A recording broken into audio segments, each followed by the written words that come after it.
Hi, everybody. Welcome to the Jimmy Dore Show. I wanted to talk about Flint, Michigan, and the water situation because there's a documentary coming out. It's called "The Flushing of Flint," and it's done by Jordan Chariton. I wanted to show you a little bit of the trailer. Let's watch a little bit of it together, shall we? Here we go.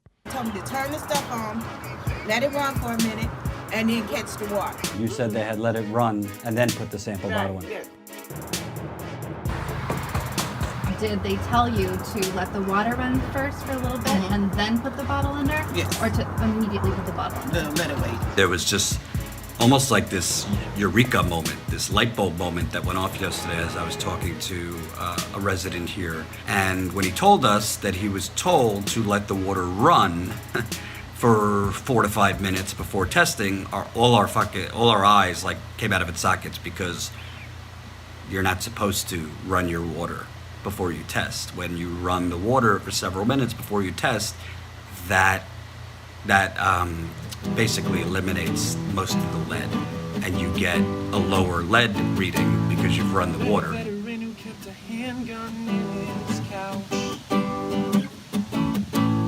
Shades around his eyes are burning, cigar in his mouth.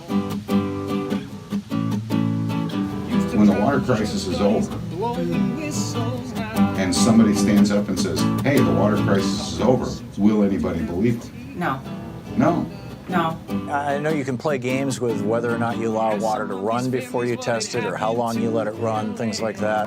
I don't trust the city of Flint, the governor, any of them. I'm all broke out. I have picked my own pictures. I'm all broke out. I'm diabetic. I have like webs. And this is from the water. Itching, breaking out and stuff like that. My teeth. Yeah, so. And I've had pneumonia. My skin and my hair. Go ahead, get it. Bro, I'm telling you. And I get them like, just bro. And they were worse.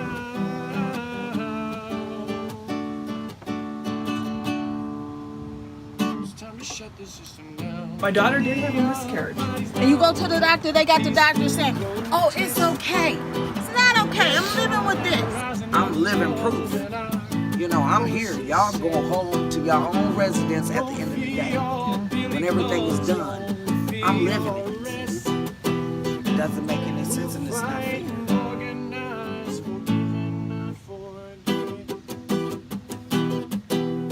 So that is from the upcoming documentary, The Flushing of Flint. Now, we all know the problems with Flint, and the reporter who's been most on the ground there has been Jordan Chariton from Status Quo, and he's with us now. Hey, Jordan, how are you? Hey, Jimmy, great to have you. So I'm showing part of the trailer for your upcoming documentary, and you went back to Flint. You've been there a lot. You actually went back there recently this summer, and you interviewed, how many people did you interview? We spoke with 150 residents in Flint. And you knocked on about 450 doors. You talked to 100 and some people. And we just showed you clips of what they're...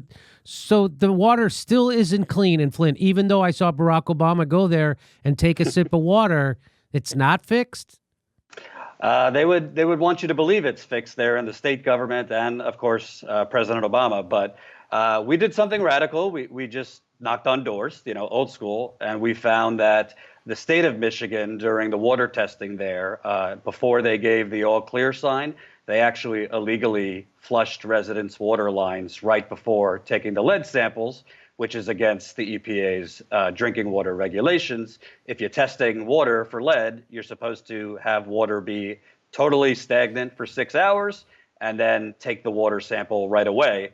Even running the water for 30 seconds to a minute before sampling, you could be flushing out extremely high levels of lead. And we found that they did this in at least 35 homes, Jimmy. So they did give them a clean bill of health for the water. Is that what you're saying? Yeah, so basically, all this door knocking, we knocked on, the large majority of doors we knocked on were part of the state of Michigan's official focus group of homes. So the state of Michigan had, in 2016, they started with 650 homes in Flint. They were going to continue to test these homes over 2 years. to see if the levels were improving over that period of time. So this was the official group of homes that Michigan was using to say, hey, the levels were improving. We're now meeting the EPA's totally arbitrary, ridiculous lead level of 15 parts per billion. So we found that in at least 35 homes, obviously we knocked on 450. A lot of people didn't answer, weren't home. But in dozens of homes, state officials actually went into the residents' homes. The residents were just happy they were there. They didn't know how the testing was supposed to be done. And state officials actually ran residents' water lines right before testing, which is basically cooking the data. You're basically flushing out the lead. And voila, you get low levels. We've found people that in that trailer, there's a young woman named Amanda, she's 35, never had a health problem in her life before the water switch. And an official came to her home, ran her water for a minute before taking the sample. The results, no lead.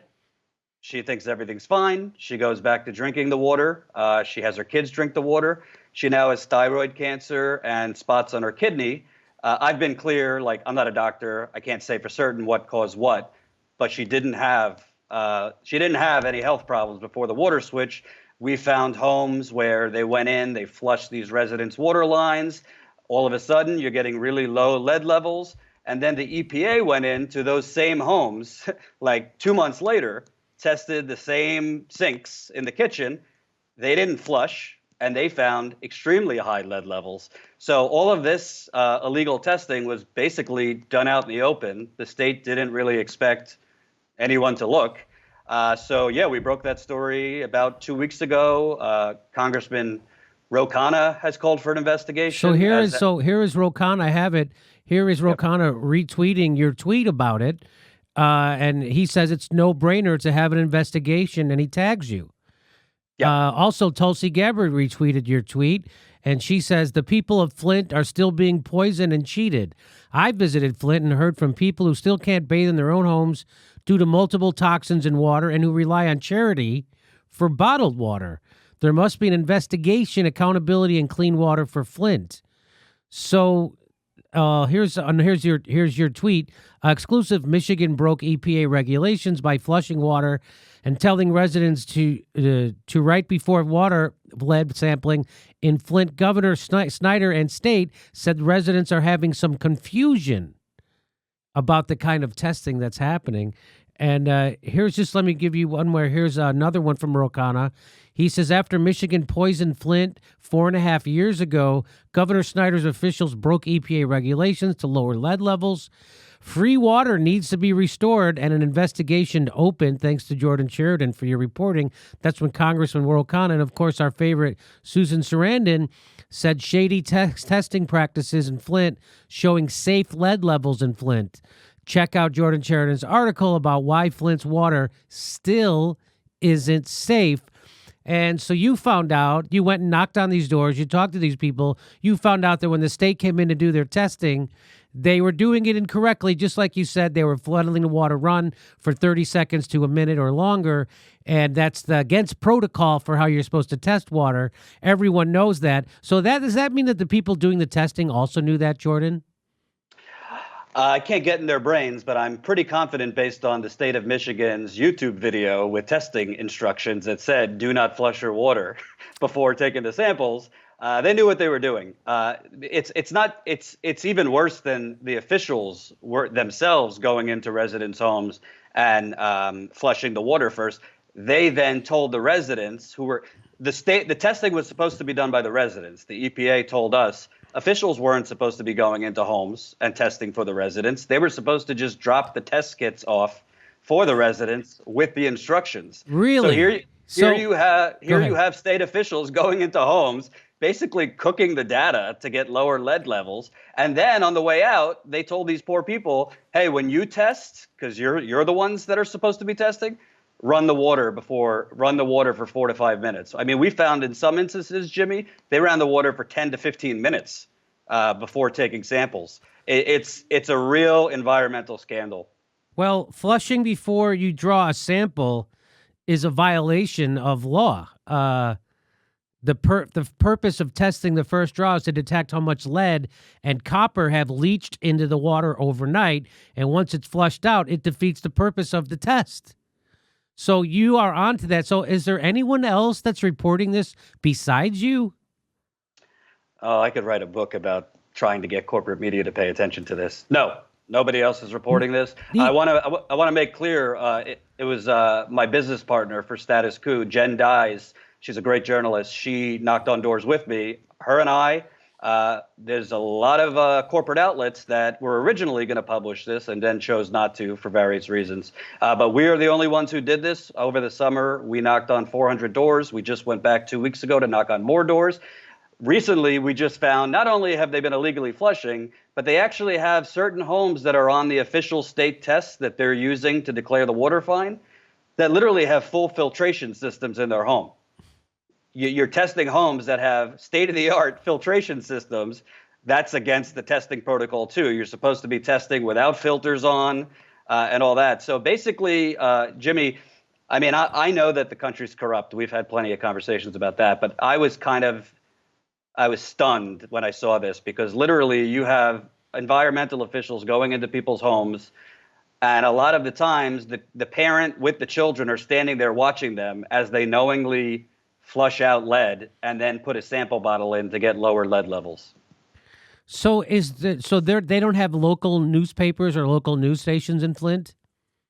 They have quote unquote news, which basically have breathlessly regurgitated what Rick Snyder, the governor, and the environmental agency, which if you follow the Flint water crisis, it was this very environmental agency that we caught cheating that actually caused the lead crisis in the first place. They didn't add the proper corrosion control chemicals into the water, and that's why lead leached off into the water. This environmental agency and Governor Snyder, their response was not to say you're lying. It was not to say these residents are lying to you. It was to say, we think these residents are confused.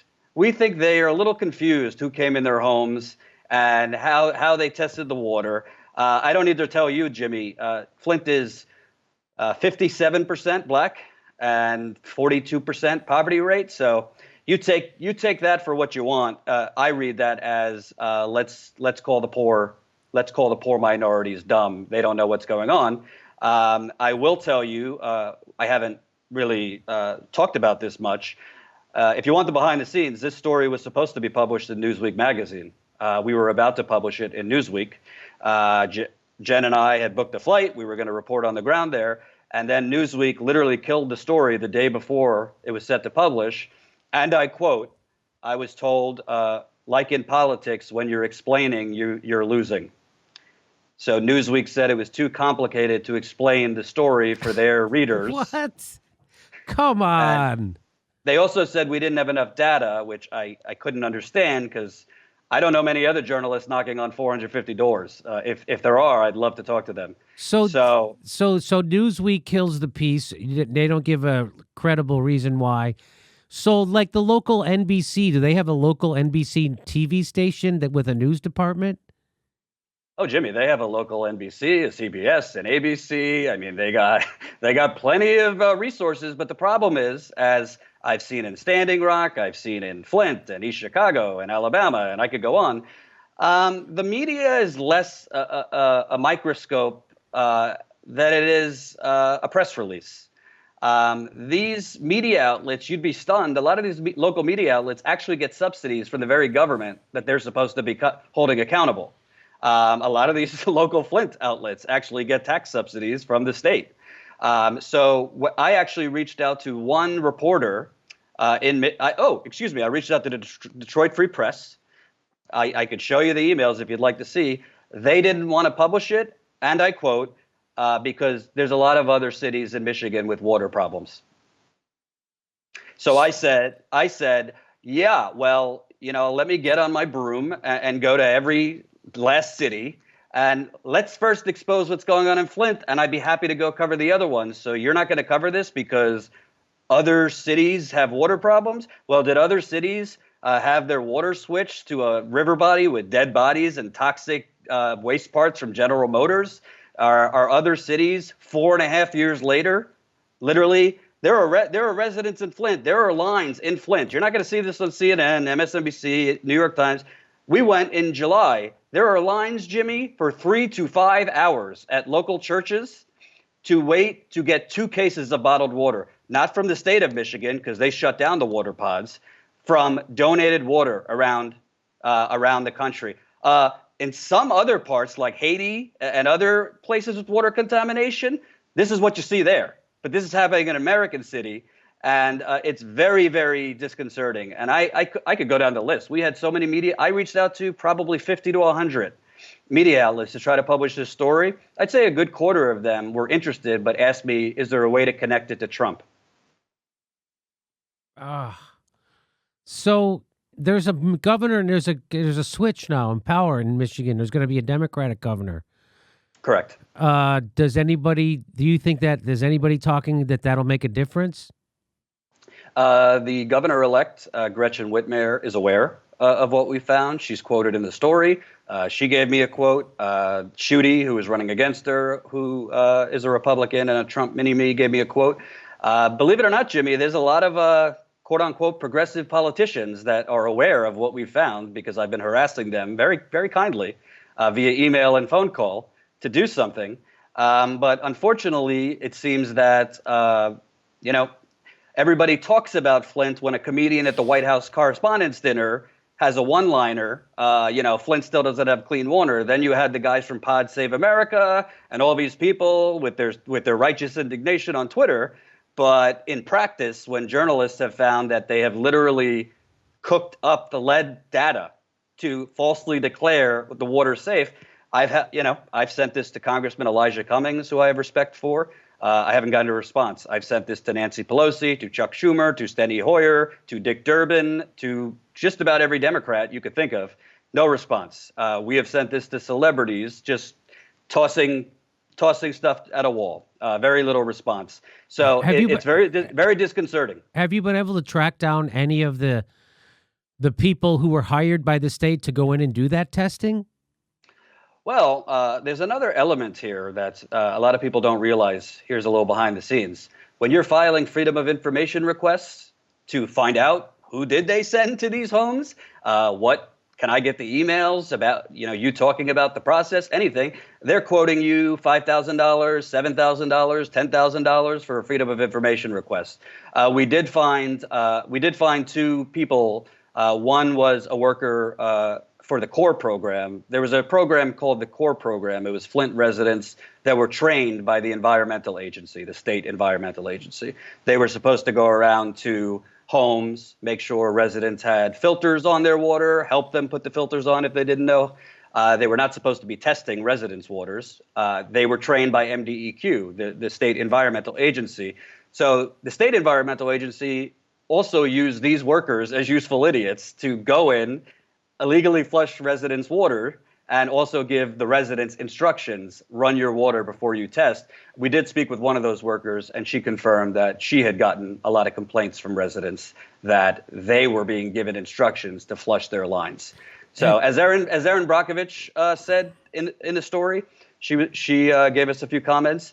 I mean, the only reason you would flush residents' water lines before a test for EPA regulatory compliance is to get a false number. It's cheating. It's against the law. Well, here's the quote from the story. Erin Brockovich says, the only reason to do this would be to obtain a clear sample and report false information. Yes. I just can't believe. So you're the only one there. Really, this seems like a local reporter could make his name off this story, and no one will report this, that they're giving on purpose false readings and they're doing it incorrectly. You're the only one reporting this? That's correct. And I will say that, there are a lot, for example, I might get in trouble for saying this, but to hell with it. This story was also supposed to be published for Vice Media. We were about to publish it with Vice Media. They were all gung-ho. Vice has that reputation as rabble-rousers and, very progressive. And we landed in Flint. Supposed to be published that week, and I got an email killing the story. because Vice apparently at that moment, a month after we first communicated on the story, decided to Google my name. And they didn't like, some of the things that were said about me that, unfortunately, I got falsely smeared last year. But so Vice had it, and I even offered to take my name off the story. And I offered to just have my business partner and co-reporter, Jen, take the lead. Because it's not about me. I want to do this. I want to get the truth out for Flint. So we offered to take my name off the story. They would not budge. And then Newsweek suddenly was too incompetent to explain it to their audience. And as far as the local media is the most frustrating. And frankly, they are abdicating their responsibility to the people of Flint and these local communities, because the local media, I've spoken at bars off the record with reporters from Flint who I told them exactly what I had. They knew what I had was true.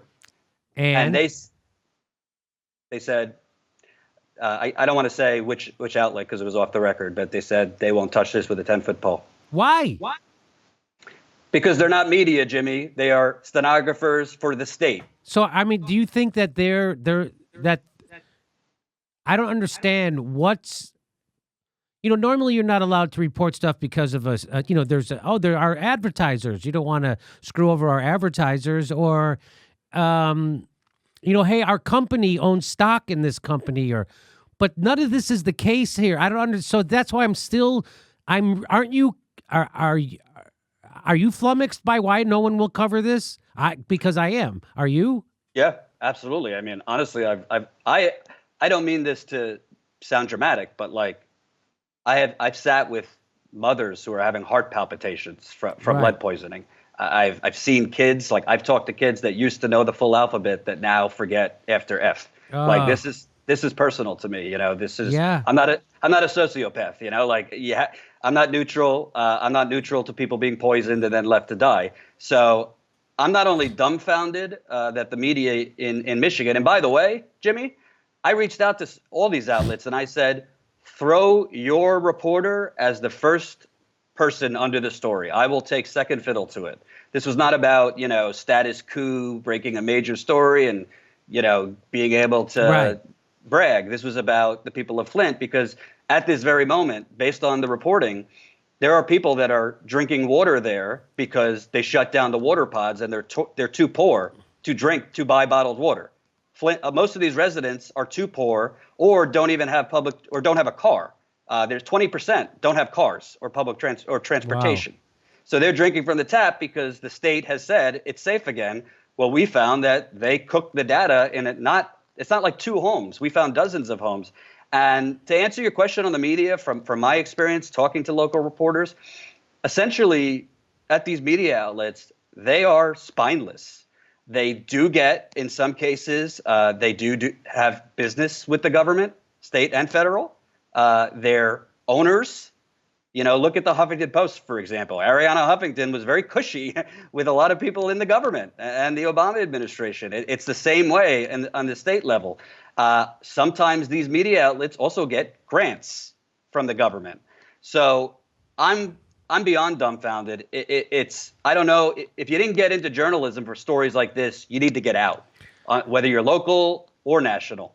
Well, I couldn't agree more. And so I want to let everybody know, if you show this, you have a GoFundMe up to help support your media organization, which is called Status Quo. It's right there on your baseball hat and your and your very sharp fleece. Thank you. So here it is. I'll show people. There it is. It's the word. People go GoFundMe /what? As always. There it is. GoFundMe.com/status-quo-news. Yeah, we've raised $21,000 since launching 2 months ago from, I think, 320 people. It's kind of miraculous because nobody fucking knows when I'm live on YouTube. Nobody gets notifications. Nobody even sees the videos. So they're really trying to suppress independent journalism. And here's a good reason why, because this is the only guy I know who's covering the story. It's Jordan Chariton. This is a story that's not being covered, even when he hands it to people like Newsweek and local and the Detroit Free Press and local. They won't, even when he hands it to them, they're not reporting it. And so if you would like to support this kind, go over to Jordan's GoFundMe page and make a donation so you can get some more of this kind of reporting.